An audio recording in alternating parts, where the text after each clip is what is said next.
ପିଲାମାନେ ଆମର ଅଷ୍ଟମ ନବମ ଦଶମ ଶ୍ରେଣୀରେ ସାହିତ୍ୟ ପଦ୍ୟର ଗୋଟେ ପଦ ଦେଇଥିବ ସରଳ ଅର୍ଥ ଲେଖିବା ପାଇଁ, ଯେଉଁଟାକି ଆମେ କହୁଛେ ସରଳାର୍ଥ। ସେଇଟା ପୂର୍ବାପର ପ୍ରସଙ୍ଗ ଦେଇକି ଲେଖିବା, ଯେହେତୁ ଆମର ଉଚ୍ଚ ଶ୍ରେଣୀ ହେଲାଣି। ତେଣୁ ସେଇ ଯେଉଁ ସରଳାର୍ଥ ଲେଖୁଛେ ତାକୁ ଆମେ ନମ୍ବର ବିଭାଜନ ଜାଣିବା, ଯେଉଁଥିରେ କି ଆମର ସମୁଦାୟ ନମ୍ବର ଜାଣିଛେ 5 ନମ୍ବର ଅଛି। ସେଥିରେ ଆମେ ଯଦି କବି ବା ଯଦି କବିତା ହେଇଥିବ ତାହେଲେ କବିଙ୍କ ନାଁ ଲେଖିବା, ଏବଂ ଯଦି ଗଦ୍ୟ ହେଇଥିବ ତାହେଲେ ଲେଖକଙ୍କ ନାଁ ଲେଖିବା। ତେଣୁ କବି ବା ଲେଖକଙ୍କ ନାଁ ଲେଖିଲେ ଆମେ ଅଧେ ମାର୍କ ନମ୍ବର ପାଇବା, ଏବଂ ଯଦି ବିଷୟର ନାଁଟି ଲେଖିଲେ ଆମେ ଅଧେ ମାର୍କ ପାଇବା, ଏମିତି ଅଧେ ଅଧେ 1 ନମ୍ବର। ତାପରେ ଆମର କୈନ୍ଦ୍ରିକ ଭାବନା, ଯେଉଁଟାକି ଆମେ କହୁଛେ ପ୍ରସଙ୍ଗ, ସେଇଟାକୁ ଲେଖିଲେ 1 ମାର୍କ।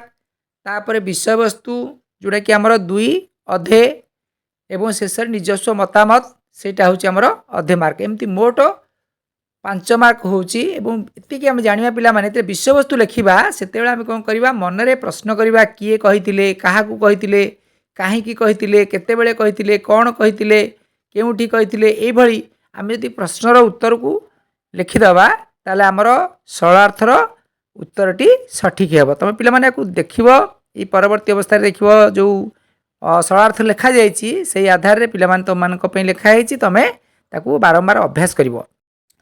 ତାପରେ ପିଲାମାନେ କବିତାର ପଦଗୁଡ଼ିକୁ ଆଲୋଚନା କରିବା। କ ଅଛି, ପାଇକ ପୁଅର ଗରିମା ଯାଥିଲା ସ୍ୱାଧୀନତା ଜାଗେ ଦେଲା ଆହୁତି, ସେ ଜାତି ଦାୟାଦ ଆମେ ତ ସରବେ ବୋଳି ହେବା ଅଙ୍ଗେ ସେହି ବିଭୂତି। ଏଇଟା ଆମର ସରଳାର୍ଥ ଭଳି ଆମେ ଲେଖିବା।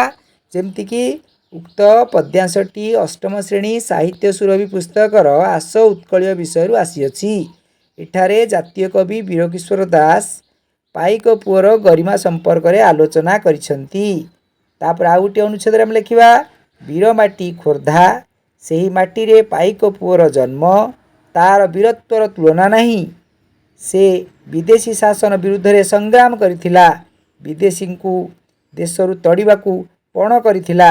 ତାର ଗରିମା ମହାନ, କାରଣ ପାଇକ ପୁଅ ହସି ହସି ସ୍ୱାଧୀନତା ରୂପକ ଯଜ୍ଞ କୁଣ୍ଡରେ ନିଜ ଜୀବନକୁ ଆହୁତି ଦେଇଥିଲା। ଆମେ ସେହି ବୀର ଜାତିର ଦାୟାଦ ବା ବଂଶଧର, ତେଣୁ ଆମେ ସେହି ଜାତିର ଗରିମାକୁ ମନେ ପକାଇବା, ସେ ଜାତିର ବିଭୂତିକୁ ଦେହରେ ବୋଳି ହେବା। ତାପରେ ପିଲାମାନେ ମତାମତ ଲେଖିବା ଆଉ ଗୋଟିଏ ଅନୁଚ୍ଛେଦରେ, ବାସ୍ତବରେ କବିଙ୍କର ବର୍ଣ୍ଣନା ଯଥାର୍ଥ ଓ ଯୁକ୍ତିଯୁକ୍ତ। ତାପରେ ପିଲାମାନେ ଆମର ଖ ନମ୍ବର ଅଛି, ଶାନ୍ତି ମୈତ୍ରୀ ପ୍ରୀତି ପୂତବାଣୀ ଯହିଁ ସ୍ଫୁରୁଥିଲା ପ୍ରତି ଅନ୍ତର ଭରି, ଅହିଂସା ମନ୍ତ୍ରରେ ଦେଲା ଯେଉଁ ଦୀକ୍ଷା, କାହିଁ କେଉଁ ଦେଶ ହେବ ତା ସରି। ଏହାର ଉତ୍ତରଟି ହେଉଛି, ଉକ୍ତ ପଦ୍ୟାଂଶଟି ଅଷ୍ଟମ ଶ୍ରେଣୀ ସାହିତ୍ୟ ସୁରଭି ପୁସ୍ତକର ଆସ ଉତ୍କଳୀୟ ବିଷୟରୁ ଆସିଅଛି। ଏଠାରେ ଜାତୀୟ କବି ବୀରକିଶୋର ଦାସ କଳିଙ୍ଗ ଯୁଦ୍ଧର ପରବର୍ତ୍ତୀ ଉତ୍କଳର ଅବସ୍ଥା ସମ୍ପର୍କରେ ବର୍ଣ୍ଣନା କରିଛନ୍ତି। ଆଉ ଗୋଟିଏ ଅନୁଚ୍ଛେଦରେ ଆମେ ଲେଖିବା, ଅତୀତରେ ଦୟାନଦୀ କୂଳରେ ତୋଷାଳୀ ପ୍ରାନ୍ତରରେ କଳିଙ୍ଗ ଯୁଦ୍ଧ ହୋଇଥିଲା। ଏହି ଯୁଦ୍ଧରେ ପାଇକ ପୁଅର ରକ୍ତରେ ଦୟାନଦୀର ଜଳ ରକ୍ତବର୍ଣ୍ଣ ହୋଇଥିଲା। ରାଜା ଅଶୋକ ଶେଷରେ ଯୁଦ୍ଧ ବନ୍ଦ କରିଥିଲେ। ଉତ୍କଳରେ ଶାନ୍ତି ମୈତ୍ରୀ ଓ ପ୍ରୀତିର ପୂତବାଣୀ ପ୍ରଚାରିତ ହେଲା। ରାଜା ଅହିଂସା ନୀତି ଗ୍ରହଣ କଲେ। ଆମ ଦେଶ ଶାନ୍ତି ମୈତ୍ରୀ ପ୍ରୀତିର ଦେଶ। ଆମ ଦେଶ ସହିତ କୌଣସି ଦେଶ ସମାନ ହୋଇପାରିବ ନାହିଁ। ଶେଷରେ ପିଲେ ମତାମତ ହେଉଛି, ବାସ୍ତବରେ କବିଙ୍କର ବର୍ଣ୍ଣନା ବେଶ ହୃଦୟସ୍ପର୍ଶୀ ହୋଇପାରିଛି। ତାପରେ ପିଲାମାନେ ଆମେ ଦେଖିବା ଗ ନମ୍ବର ପଦ ଦେଇଛି କ'ଣ ନା, ତ୍ୟାଗ ଆଦର୍ଶ ଜାତିର ମହତ୍ଵ ଦେଶ ପାଇଁ ଦେଲା ନିଜକୁ ବଳି, ଦରିଦ୍ର ଜନର ବନ୍ଧୁ ଗୋପବନ୍ଧୁ ସେ ପୁଅ ମହିମା ହେବ କି କଳି। ତାର ଉତ୍ତରଟି ପିଲାମାନେ ଦେଖିବା ଆମେ କ'ଣ ନା, ଉକ୍ତ ପଦ୍ୟାଂଶଟି ଅଷ୍ଟମ ଶ୍ରେଣୀ ସାହିତ୍ୟ ସୁରଭି ପୁସ୍ତକର ଆସ ଉତ୍କଳୀୟ ବିଷୟରୁ ଆସିଅଛି।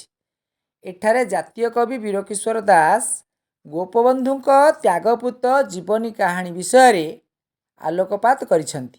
ଆଉ ଗୋଟିଏ ପାରାରେ ପିଲାମାନେ ଲେଖିବା ଆମେ, ଉତ୍କଳର ମଣି ଗୋପବନ୍ଧୁ ଦାସ ତ୍ୟାଗ ଆଦର୍ଶର ସେ ପ୍ରତୀକ ଥିଲେ। ସେ ଦୁଃଖୀ ଦରିଦ୍ରଙ୍କର ସେବକ ଥିଲେ, ଦରିଦ୍ରଜନଙ୍କର ବନ୍ଧୁ ଥିଲେ। ନିଜ ସୁଖ ସୁବିଧାକୁ ବଳି ଦେଇ ସେ ଦେଶ ଜାତିର ସୁବିଧା ଦେଖୁଥିଲେ। ବନ୍ୟା ଘେରରେ ଲୋକଙ୍କୁ ସାହାଯ୍ୟ ସହଯୋଗ କରୁଥିଲେ। ତାଙ୍କର ମହିମା କେବେ ବି କଳନା କରିହେବ ନାହିଁ। ସେ ଉତ୍କଳ ମାତାର ଯୋଗ୍ୟତମ ସୁତ ଥିଲେ। ତାପରେ ପିଲାମାନେ ଶେଷକୁ ଆମେ ନିଜସ୍ୱ ମତାମତ ଲେଖିବା, କେମିତି ନା, ବାସ୍ତବିକ କବିଙ୍କ ବର୍ଣ୍ଣନା ଯଥାର୍ଥ ଓ ଯୁକ୍ତିଯୁକ୍ତ। ପିଲାମାନେ ଏହି ସରଳାର୍ଥ ଭିଡ଼ିଓଟି ତୁମକୁ କେମିତି ଲାଗିଲା ତୁମେ ମତାମତ ଦ୍ୱାରା ଜଣାଇବ। ଧନ୍ୟବାଦ।